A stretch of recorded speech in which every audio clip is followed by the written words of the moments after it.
தமிழ்நாடு பொறுத்த வரைக்கும் இந்த பில் வந்து இன்ட்ரடியூஸ் பண்ணோன்னா ஃபர்ஸ்ட் 39 சீட்ஸ்லேருந்து 32 சீட்ஸாக கம்மியாச்சு. ஸோ இதை பார்த்தோன்னா எல்லாருமே ரொம்ப பரபரப்பாக பேச ஆரம்பிச்சிட்டாங்க.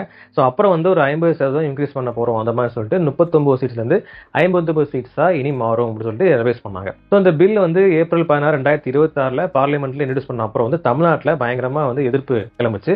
முக்கியமாக அந்த டைம்ல வந்து முதல்வராக இருந்த மு.க. ஸ்டாலின் வந்து என்ன பண்ணார் அப்படின்னா, நாமக்கல் மாவட்டத்தில் இந்த டீலிமிட்டேஷன் அந்த பில் அந்த பேப்பரை வந்து எரிச்சார். ஸோ இது எல்லாத்துக்குமே தெரிஞ்ச ஒரு விஷயம்.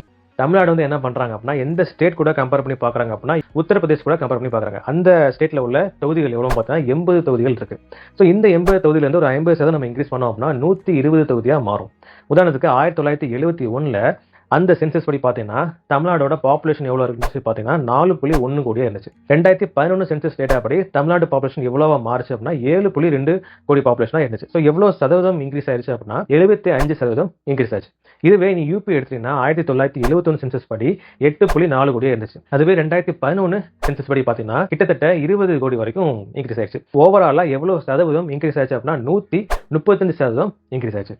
ஸோ என்ன சீட்ஸ் வந்து எல்லாத்துக்கும் ஒரே மாதிரி ஒரு 50% இன்க்ரீஸ் பண்ணாலுமே மக்கள் தொகையை பார்க்கும்போது வந்து யூபிக்கு வந்து ரொம்ப அதிகமாகவே இருந்துச்சு. உதாரணத்துக்கு ஒரு எம்பி, அதாவது யூபிலேருந்து ஒரு எம்பி வந்து பார்லிமெண்ட்ல ஒரு குரல் கொடுக்குறாரு அப்படின்னா எவ்வளோ அப்ராக்சிமேட்டா எவ்வளோ மக்களுக்காக ஒரு குரல் கொடுப்பாரு அப்படின்னா கிட்டத்தட்ட 17 லட்சம் மக்களுக்காக அவர் குரல் கொடுப்பாரு. இதுவே தமிழ்நாட்டில இருந்து ஒரு எம்பி போய் ஒரு குரல் கொடுக்குறாரு அப்படின்னா சராசரியா 12 லட்சம் மக்களுக்கு தான் வந்து அவர் குரல் கொடுப்பாரு. ஸோ இப்படி பார்க்கும்போது தமிழ்நாட்டில இருந்து வர அந்த குரலுக்கு வந்து அந்த வாய்ஸுக்கு வந்து சரியான மதிப்பு கிடைக்காது அப்படின்னு சொல்லிட்டு தமிழ்நாடு வந்து இதை எதிர்க்கிறாங்க.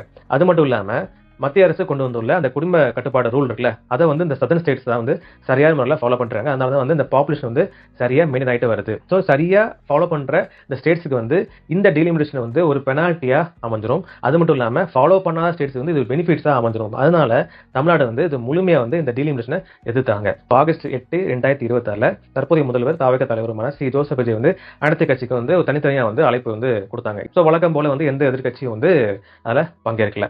ஸோ நமக்கு ஒரு முக்கியமான நோக்கம் இருந்துச்சுன்னா, நோக்கம் மட்டும் தான் முக்கியமா இருந்துச்சுன்னா போற இடம் வந்து எந்த மாதிரி பிடிக்காத இடமா இருந்தாலுமே நம்ம போயிடும். ஏன்னா வந்து நம்ம நோக்கம் வந்து முக்கியமான நோக்கம் இருந்துச்சுன்னா.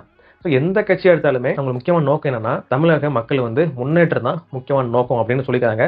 பட் முக்கியமான ஒரு கட்சி மீட்டிங் எடுத்து நம்ம முடிவு எடுப்போம் அப்படின்னு சொல்லி எல்லாத்துக்கும் அழைப்பு கொடுத்தா அது வராமலே போயிடறாங்க. அப்படிப்பட்ட கேவலமான அரசியல் தான் நம்ம ஊர்ல இருக்கு. சரி, ஓகே, அது இருக்கட்டும். ஸோ ஆகஸ்ட் 8, 2026 படி இந்த டீலிமிட்டேஷன் அந்த மீட்டிங் நடந்துச்சுல, மத்திய அரசுக்கு வந்து தமிழகம் வந்து என்ன வலியுறுத்துறாங்கன்னா இந்த டைம்ல இப்ப ரிவைஸ் பண்ணோம் அப்படின்னா தமிழ்நாட்டுக்கு கிடைக்கக்கூடிய பெனிஃபிட்ஸ் எல்லாமே கிடைக்காம தான் போகும். ஸோ அதனால இதை மேலும் கொஞ்சம் ஃப்ரீஸ் பண்ணுங்க அந்த மாதிரி வந்து மத்திய அரசுக்கு நம்ம தமிழகம் வந்து வலியுறுத்தினாங்க.